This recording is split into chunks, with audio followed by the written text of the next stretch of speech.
To be living elemental is to be living a more balanced life. I'm your host, Sara and the founder of Jade Scott Design. Through my interior design studio and Feng Shui practice, I awaken clients to the idea that their home is just as essential to their well-being as is to their mind and bodies.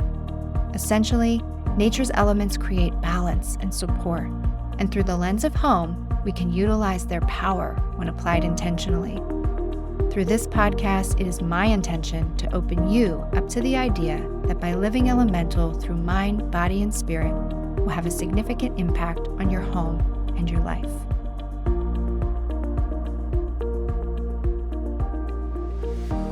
Before I jump into today's content, I just wanted to let you know that I'm going to be releasing all new episodes starting on Tuesdays, and I'm going to make that change for next week's episode.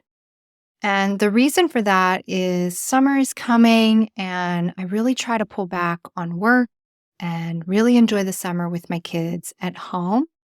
I do all of the editing and producing of this podcast myself, and there are certainly times where I'm working over the weekend just in the nick of time, and so I've decided that there will be no more of that. So having Mondays to sort of catch up and prepare for the week without feeling rushed just feels a little bit more aligned with me. So starting next Tuesday will be our next episode after today. So all of that said, let's jump into today's episode. We are continuing to work our way through the home. We've been highlighting areas as they correlate to the Bagua map. And this week, we are going to focus on the career section. If you haven't already, there is a printable map available as a download in the show notes. Again, the Bagua map is an energetic map of your floor plan that is a practitioner's tool in a Feng Shui consultation. And it just gives us a really good representation of what areas of your life where they are playing out in your home. So the area we're talking about today, this is your career or your life purpose. This area is located at the front center of the home. And to the left is the knowledge and wisdom section, which we explored a few weeks back. And to the right of that is the travel and benefactors or helpful people section of the home, which we'll be getting into in a few episodes coming up. So being in the front, this area often includes the front door or main entrance of your home, which we describe as the primary mouth of qi. It is the way in which energy enters into your home. The gua or section in which your front door opens up to can have a really big influence on your life while living in that home. So this might be in the career section if your front door sits at that front center of your home, or it could be in the other two that we just mentioned, the knowledge and wisdom or the travel and helpful people section. So we call this the career section, but also life purpose, as it can also represent your path in life and how you express your passions, your callings, how you might serve others. If you think about it, our career plays a huge part of who we are. Typically, the first question you ask when meeting someone new is, what do you do? Right? For most of us, we've internalized our careers to define our identity and also provide our basic means for survival. I mean, no wonder we put so much emphasis on our careers and our purpose, and we feel that frustration when they don't feel aligned. And, for so long, we've also been conditioned to believe that, you go to high school, you graduate, you go to college, you get a 4-year degree or more, you get a job in said career, and like the generations before us, you work there until retirement. I think we're pretty well past that conditioned mindset. I mean, so much of the younger generation doesn't buy into that at all, but some of us can still really get stuck there. And what I have come to know is that this area of our life is ever evolving. This is the balancing and polarity of yin and yang energy at play. The hard part is to remember that when we are in some sort of transition, whether it's desired or forced, Maybe you want a career change because where you're at isn't aligned, or on the complete opposite spectrum, you were laid off from a job. Remembering that life is always working in ways to support your growth and expansion, just remembering that they're always there to support us. My career path has certainly been full of changes. In my 20s, I had a wonderful career in radiology, and that lasted about a decade. And then after that, as the hospital systems and radiology departments went digital, there was a need for clinical expertise, but yet in a different framework. So I transitioned into more of an IT role and managed several projects as they related to application and software development. Very left brain. And so after about another 10 years of that, I started realizing that I wanted something more fulfilling. And so I started questioning, what do I enjoy? What lights me up? My career and my life's purpose was sort of the jumping off point towards my journey into self development work. And I remember being so incredibly frustrated and bored and honestly just feeling kind of hopeless. Like, how am I going to make this transition? Like, how do I shift this? I've built my life around a salary and a career that I no longer resonate with. And even though I remember as a young girl that I wanted to be an entrepreneur or run my own business, I had no idea how to start. And it was scary to even consider it. I share that with you if this is somewhere you are, because we typically don't appreciate how strong and capable we actually are. And so my story continues. I started Jade's Gut Design and worked on that as a side hustle for many, many years before taking it full time. It will almost be 2 years later this year that I left my corporate position. But even then, something still felt a little out of alignment. One thing I did have was a little bit better understanding of intuition and how it speaks to us and how we can develop it. I've mentioned before that I've been developing and strengthening my intuition for the last several years. And so I knew to keep exploring and keep allowing the unfoldment to happen. And that's when Feng Shui and intuition really became the foundation of my practice. Years before that, I would joke with my husband. I would say, if I could just find a way to blend my love for interiors and self-development or spirituality into a career path, that would be like the ultimate. And I do believe I found that now, and I love what I'm doing and what I'm creating.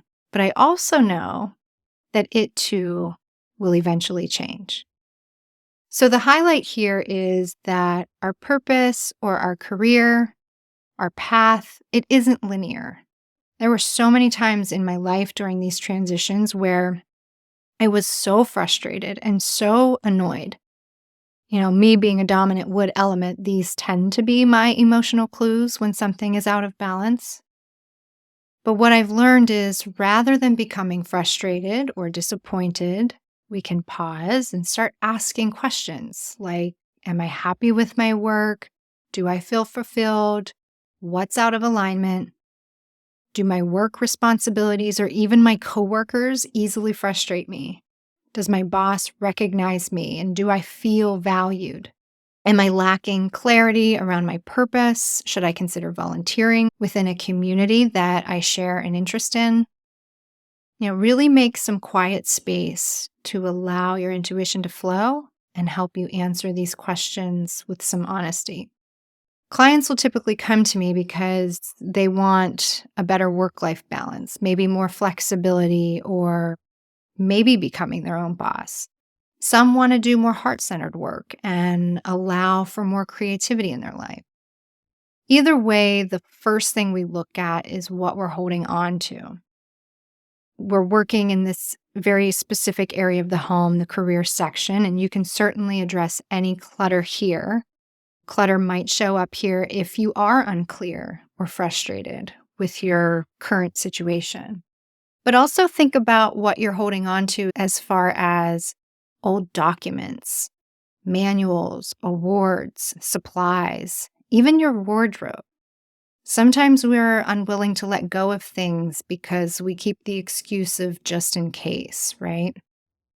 An example of that for me was letting go of my radiology license. On one hand, I worked so hard to obtain that license. But on the other hand, I was questioning, why am I still paying for and continuing to follow through on my required continuing education credits for something I no longer resonated with or even practice? I had completely moved on by now. Did I ever really see myself working as a tech again? The answer was an obvious no. That was just me staying in a state of fear, of what if, just in case. So I let it lapse. The next step was getting rid of all my old uniforms and hospital scrubs.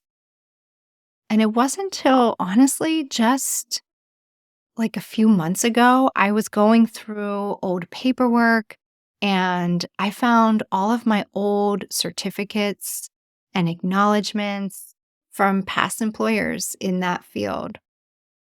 And interestingly, it brought up some emotions and memories and made me think of the people in my life at that time. Back to the whole idea that our career represents our identity. Who was I back then?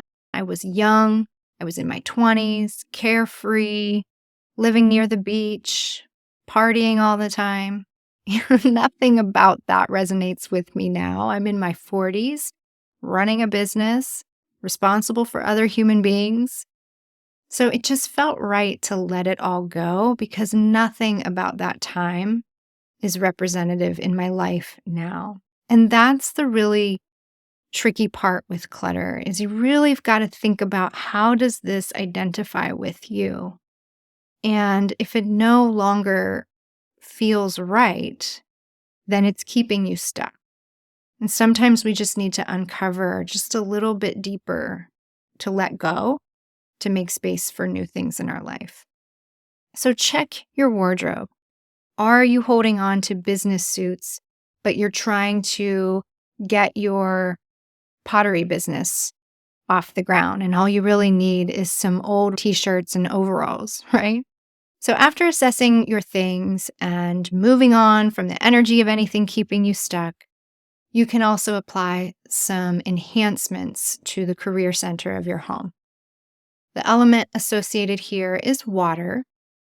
Literally, you could add a tabletop water fountain or maybe a fish tank or any sort of water feature here. Symbolically, you could add decorative elements, objects or artwork in shades of dark blue or black, anything made of glass or that is reflective, such as mirrors, a glass table, or even a glass vase with some fresh flowers is going to enhance the element of water here. If this area does sit at the front entrance, being sure to use the door as often as possible to help circulate the chi or energy is recommended, as is keeping this area clean and welcoming to help promote opportunities coming to you. Also, ensure any glass on windows or doors are clean and clear to help provide clarity on what it is that you do want. So, to wrap up this episode, following your dreams really is a journey that we all take as part of the human experience. It quite often takes persistence and courage to make the change you desire, but it also takes faith or belief that you are fully supported. And you can certainly lean into that support by honoring your intuition more, visualizing the path you want to lead, and not only asking, but listening for the answers to the questions you're asking. Thank you so much for listening today. I really do hope this episode resonated with you. Remember to grab your free Bagua map from the link in the show notes. And if you are needing more support around your career or path or purpose, I encourage you to reach out for a consultation. Looking at our home through an energetic lens can really be a game-changing step in your life. So I'm here for you whenever you're ready to do that. I can always be reached at my email, jsd@jadescottdesign.com. I'll also put that in the show notes for easy access. Also, please remember to rate, review, or share this and any episode of the podcast. Your support greatly contributes to my growth, so thank you. And one last reminder that starting next week, I will be releasing all new episodes on Tuesdays going forward. Until next time, much love and gratitude.